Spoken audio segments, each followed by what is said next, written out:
You absolutely popped up in this reading. The Queen of Cups, that's you. This is a water sign Scorpio. I absolutely, yeah, this is definitely you. And then we have this King of Staffs up here, and this is a fire sign, Leo, Sagittarius, Aries. And there's a disconnect there. All right, so for those of you, I do feel like almost a sexual tension between the two of you. I feel like there's this rift going on, like you guys can't be together, but you want to be together. And so explore this a little bit and see like what context it is when it comes to relationship and in work, because the Six of Swords is moving on, and so I think at the beginning of November you're going to have this feeling, this impetus to push through on a job, but also I feel like some of you guys just feel like you need to move on with people in your lives and like let go of some people. We have the Two of Cups in reverse. And so this is kind of a break away from people that you hold dear in your life. And it's also a disconnect too. And this disconnect is definitely connected to the Seven of Swords. And Seven of Swords is it's a sneaky Pete. It's someone taking something from you, feeling lost, feeling like you don't have enough because somebody else has it. And so these two are linked together, and it's like almost the cups are dripping down into the swords. And so I do feel like if you are in a relationship with a Leo sign, there is going to be some deceit. There's going to be some situations where everything's not out on the table and you don't know exactly what's going on. You don't have the full story, and they're kind of feeding you these niceties, sweetness, and it's all a lie in a way. And so what you're going to have to really do is dig deep, Scorpio, which is easy for you because you're coming into your own judgment. You've got to use what you know. Okay, judgment popped up for the energy coming in from October. You got to listen to your heart. You instead of talking yourself out of yourself in a way. It's like, no, maybe I'm overreacting. No, maybe they are not cheating on me. Maybe they didn't steal my car. Let me just give them a chance. And you're trying to talk yourself out of something you just know to be true. And you're like, I can't be that. I don't want to be a jerk about the situation. I don't want to be an ass. Like I'm always that person. Like I can feel like Scorpios being like, I don't want people to think I'm always that person, who accuses people or is a little more harsh, uses stronger wording. But Scorpio, you're just speaking the truth, right? Sometimes people don't want to hear the truth. So just speak clearly, speak that tongue, speak the tongue of truth.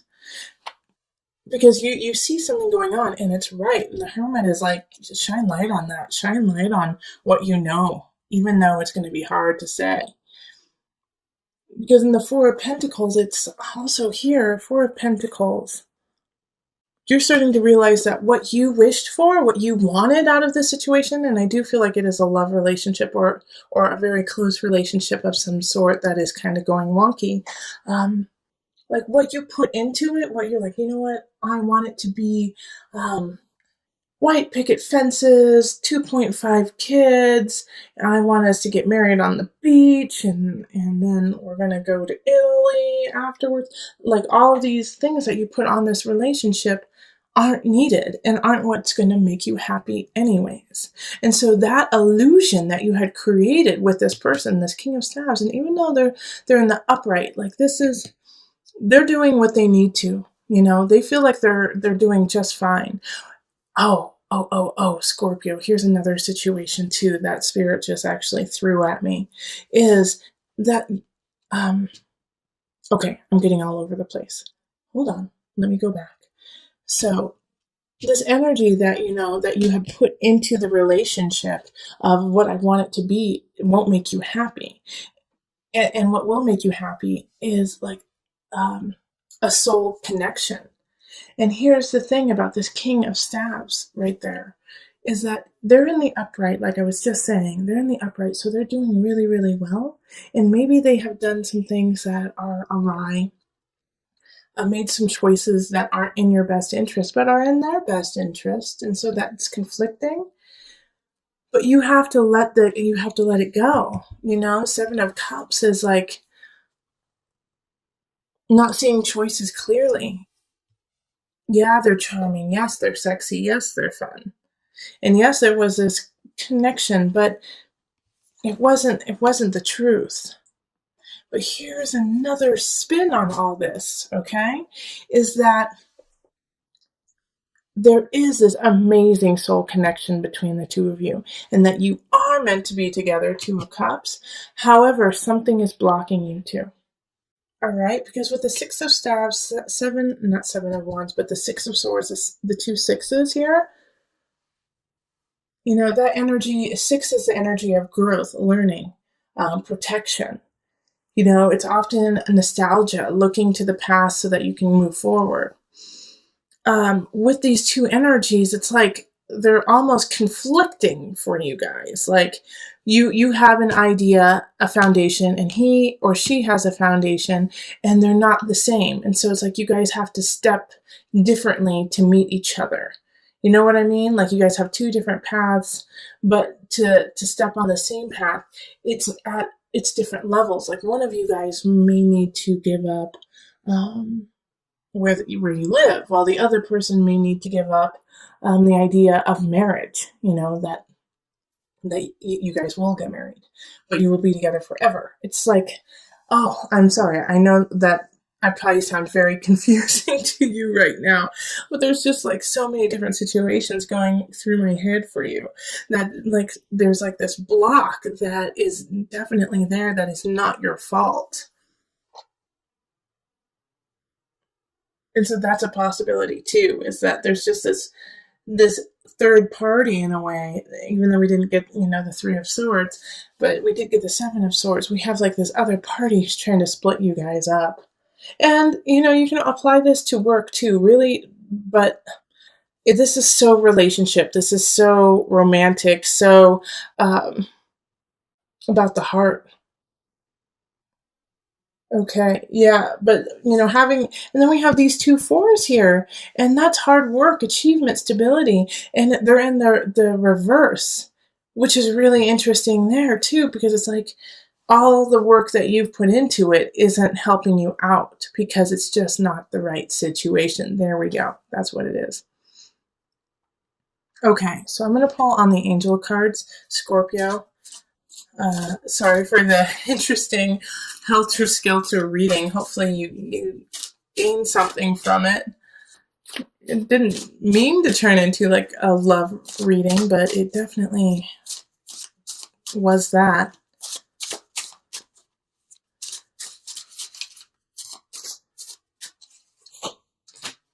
Okay, River, Surrender. Another sign got this. I'm not sure which one, but another sign did get this. Surrender. And I didn't read the book for them because it just didn't feel like that sign needed it, but I am going to read it for you because I'm getting called to, that there's something in there that you guys need to hear. Now, these cards are actually based on mothers, but that's why I love it, is that we all nurture and we all have a mother within, so come at it from that perspective. All mothers are well versed in going with the flow. Do you bend or do you break? For some, flexibility may come easily. It is a practice in shape shifting. For others, it can feel like a relentless assault on one's sense of self. If you have chosen River, take stock of your relationship to the laws of surrender. River symbolizes the journey of life, from her birth as a mountain stream until she merges once again with the ocean. River sings a timeless story of movement and change. All right, so I'm going to read just a little blurb, another thing. River's wisdom says to follow the path of least resistance. She flows over rocks and around mountains. She takes the shape of each new landscape she enters, but over time, she also shapes the land. Okay, so that's so... Okay, yeah. Six of Swords is like, let's move on, Scorpio. This relationship is stagnant and you are no longer growing and perpetuating yourself in it. So step back, find your light, understand that there are other energies that you don't know the whole truth about, which are actually not working in your favor.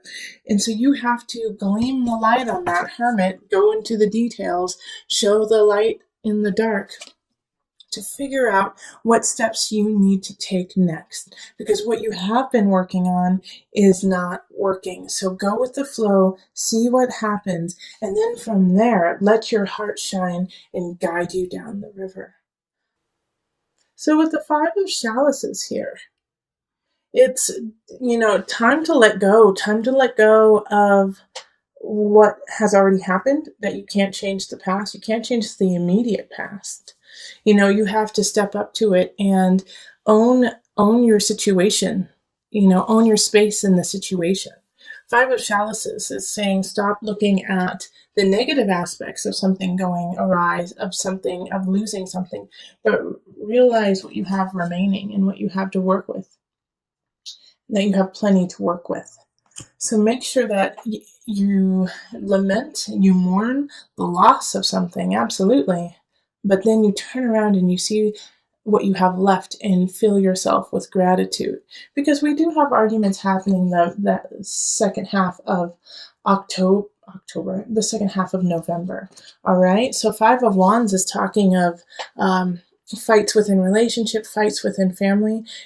For us in the States, this is the energy of Thanksgiving, like meeting with your family. Maybe your family has completely different political views than you do, and you guys start to kind of pick at each other, and it turns into like a full-blown argument, fight before the turkey has even hit the table. So make sure that you are taking stock of where you are before actually starting that fight, picking that fight with somebody else, and just start to really think about, will I really regret this tomorrow if I pick this fight with somebody I love? Will I turn into the Five of Chalices and go, oh gosh, why did I do that yesterday, when I love this person and it's not even worth fighting over, Or it could be the opposite too. It could be, oh my gosh, why didn't I stand up for myself? Why didn't I, say, gosh, what you're saying is totally wrong and I don't appreciate it and I find it disrespectful. Why didn't I say that? So the Five of Wands is like, pick your battles, choose your battles wisely, because all the battles that you are about to have a meaning and will affect you in the future, and will affect how the other person deals with fights and arguments with you in the future. So pick them wisely. And we have the King of Wands popping up, and they popped up in your November reading too. And this is, a Leo, Sagittarius, Aries. They're still here. And so the connection though, this is with work. So, go back to the November reading after watching this, because I'm going to add on to it right now.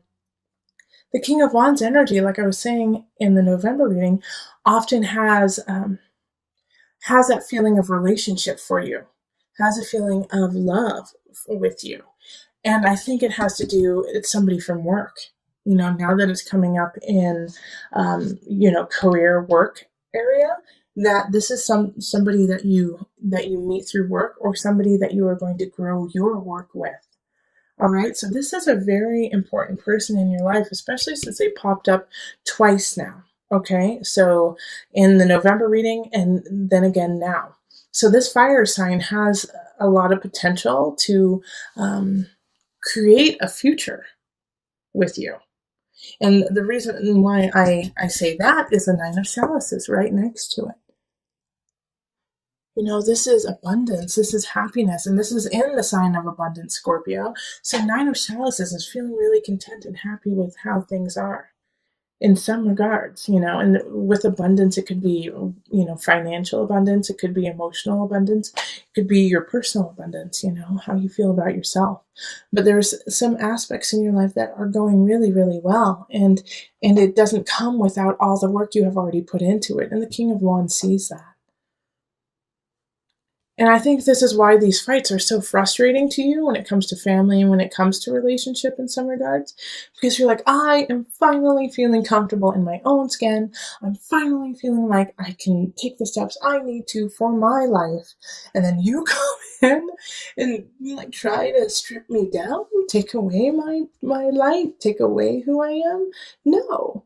And so this is like why the fight I think is actually happening is it's like for most of you, it will be, I need to stand up for what I have because I'm so grateful to be who I am. Yeah. And the Ten of Swords. This is like, this is power. Power, baby. This is power, Scorpio. Because this is in the mind, body, soul connection. So this is a rebirth.